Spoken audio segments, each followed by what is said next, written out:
दोस्तों, कहते हैं बीमारियों का सीधा संबंध पेट से होता है।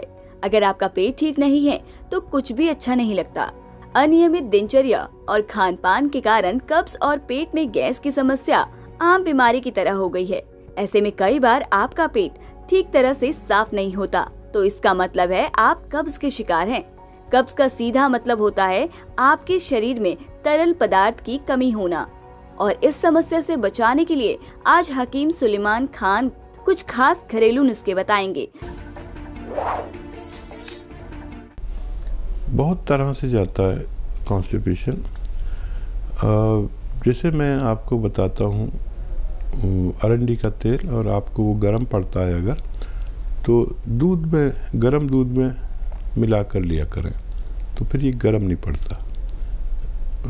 2 चम्मच दिन में एक बार लेना शुरू करें गर्म दूध के साथ। और जब भी खाना खाएं तो गर्म पानी पिए और सौंफ खाएं।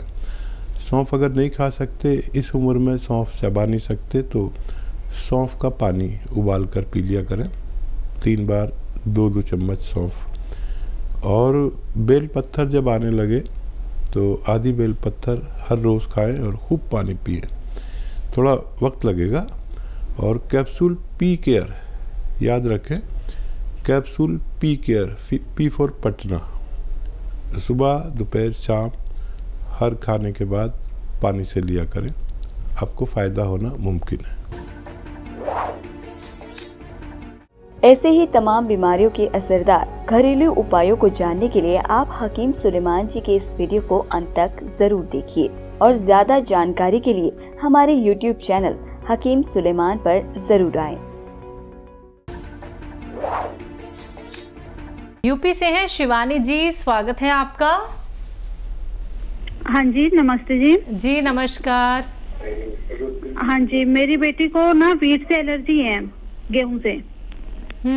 उम्र क्या है उनकी? उनकी 12 साल है जी। हाँ जी। हाँ, और उनकी हाइट भी नहीं निकल रही है। हाँ देखिए, जिस चीज़ से एलर्जी है उसको वैसे तो अवॉइड करना चाहिए। किसी ज़माने में हम लोग ये कहते थे कि गेहूं किसी को नुकसान नहीं देता, लेकिन अब वो ज़माना चला गया। अब फर्टिलाइज़र वाला गेहूं आता है, तो गेहूं नुकसान नहीं देता बल्कि फर्टिलाइज़र नुकसान देता है और हमें कहना पड़ता है कि गेहूं से एलर्जी है। एक तरीका है, आप कोशिश करके देख लें। ये जो हम आटा गूंथते हैं, तो उनके आटे में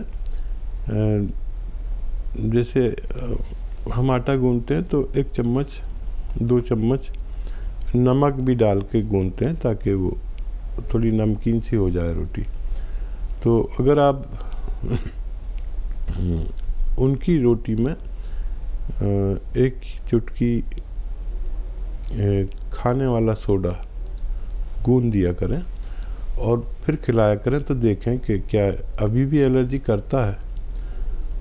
तो ये अमल करके देख लें। और हाइट के लिए अगर वो अंडर एज हैं, 12 साल शायद आपने उम्र बताई, तो ये अंडर एज हैं। सफ़ेद गौन मोरिंगा आता है, ये असली ले लें सफ़ेद। और लाल और पीला भी आता है, वो मत लें, वो नकली होता है। सफ़ेद गौन मोरिंगा आधा ग्राम से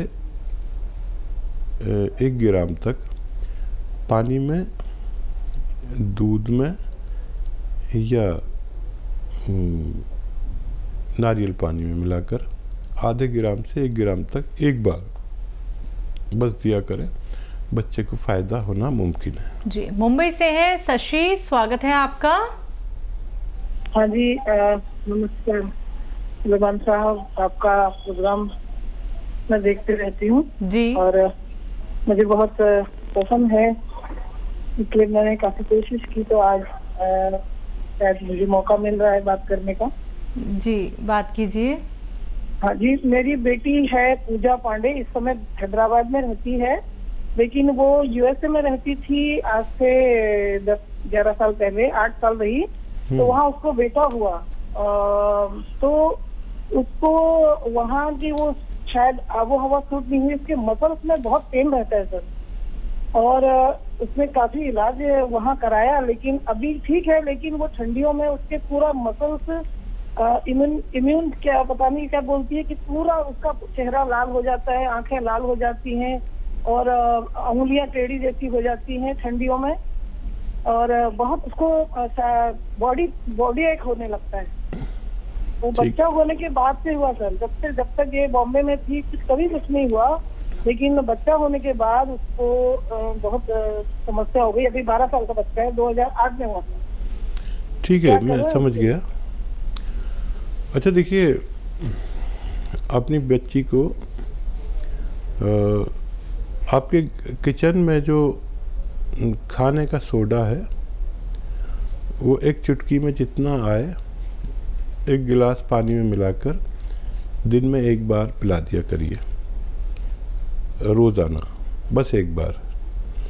ये तो आपका घरेलू नुस्खा है और ये अमल तो आज से ही शुरू कर दें। और मसल्स और वो दूसरे पेन के लिए एक आता है गोंद स्याह, इसे गोंद स्याह या काला गोंद कहते हैं।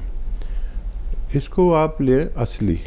देखिए ये नकली बहुत मिलता है, कोई भी कुछ भी उठा के दे देता है। और ये आधा ग्राम सुबह, आधा ग्राम शाम। हेल्दी है बच्ची तो पानी से दें, और नॉर्मल है तो बगैर चर्बी के दूध से भी दे सकते हैं।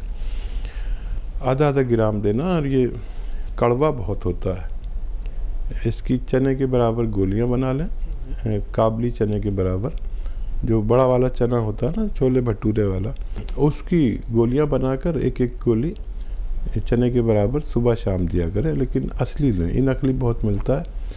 और ये 15-16 रुपए का 1 ग्राम आता है। कड़वा इंतहाई होता है, यानी मैंने अपने जीवन में इतनी कड़वी चीज़ कभी नहीं खाई। हालांकि मैं नीम, करेला, जितनी भी कड़वी चीज़ें मैं ऐसे मिठाई की तरह खा जाता हूँ, लेकिन ये उससे भी ज़्यादा कड़वा है। तो मैंने पहचान बता दी, असली लें और बच्ची को फ़ायदा होना मुमकिन है। तो बिल्कुल शशि जी, ज़रूर फ़ायदा हो जाएगा आपकी बच्ची को। बस ये नुस्खे आप अपना लीजिएगा। अगर कोई बात लिखने से आप चूक गई हैं या नुस्खा दोबारा आप सुनना चाहती हैं या फिर पूछना चाहती हैं, उसके लिए आप हेल्पलाइन नंबर पे बात कर सकती हैं। आइए बात करते हैं अगले कॉलर से। राजकुमार जी हैं दिल्ली से, स्वागत है आपका। हाँ, दिल्ली से। हेलो जी बोलिए।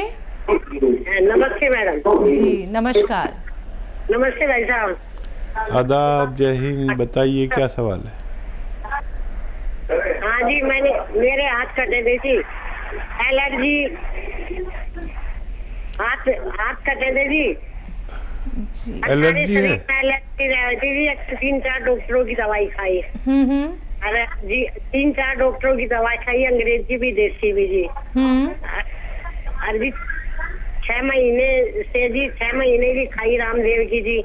हाथ में 2 साल खाई होम्योपैथी। तो हाथों में वैसे तो हाथ जो कटे थे वो तो ठीक है, एलर्जी खत्म नहीं हुई है। और जी घुटनों में दर्द रहा, सारे शरीर में दर्द रहता है मेरी। ठीक है। सर्वाइकल का दर्द है, यूपी भी है जी, पेट भी खराब रहता है जी। ठीक है, ठीक है जी। तो देखिए सर्वाइकल के लिए तो देखिए ऐसे बैठे और ये 3 मिनट एक्सरसाइज करें, 1-1 मिनट करके 3 मिनट। और ये एक्सरसाइज ये पूरी तरह इसको मोड़ दें। ये एक्सरसाइज 3 मिनट, दोनों एक्सरसाइज 3-3 मिनट। और एक आता है गोंद स्याह, काला गोंद भी कहते हैं, असली ले, नकली बहुत मिलता है, जायके में कड़वा होता है। आधा ग्राम सुबह, आधा ग्राम शाम खाएं, नाश्ते और खाने के बाद बगैर चर्बी के दूध से या पानी से। और जब भी खाना खाया करें 2 चम्मच आप सौंफ खाया करें, इससे आपको फ़ायदा होना मुमकिन है जी। चलिए इसी के साथ यूपी से हैं सरला जी, स्वागत है आपका। नमस्कार, जरा बेद जी से बात करना चाहूंगी मैं। जी जी सरला जी, आदाब, जय हिंद। बताइए क्या सवाल है? हाँ, जरा आप मेरी बात गौर से सुनिए, मैं बहुत परेशान हूँ। और ऐसा है, मैं 77 ईयर की ओल्ड लेडी हूँ और मुझे कॉन्स्टिपेशन की बहुत समस्या है। मैंने आपके यहाँ कई बार फोन किए तो 3-4 लोगों ने अलग अलग दवाइयाँ बताई। मेरे को लैट्रिन साफ नहीं होती है, लैट्रिन फंस जाती है और गर्म चीज मुझे कोई सूट नहीं करती है, जैसे अरंडी का तेल या कोई गर्म चीज में कुछ खा नहीं सकती हूँ। तो मुझे कृपया ऐसा नुस्खा बता दीजिए। मैं आपकी इतनी तारीफें टीवी पर देखती हूँ, इस समय मेरी टीवी पर तो आपका शो आना बंद हो गया, मोबाइल से ही बात होगी। ठीक है, ठीक है। क्या लूं? जी, कॉन्स्टिपेशन की प्रॉब्लम। हाँ, देखिए बहुत तरह से जाता है कॉन्स्टिपेशन। जैसे मैं आपको बताता हूँ, अरंडी का तेल और आपको वो गर्म पड़ता है अगर, तो दूध में, गर्म दूध में मिला कर लिया करें तो फिर ये गर्म नहीं पड़ता।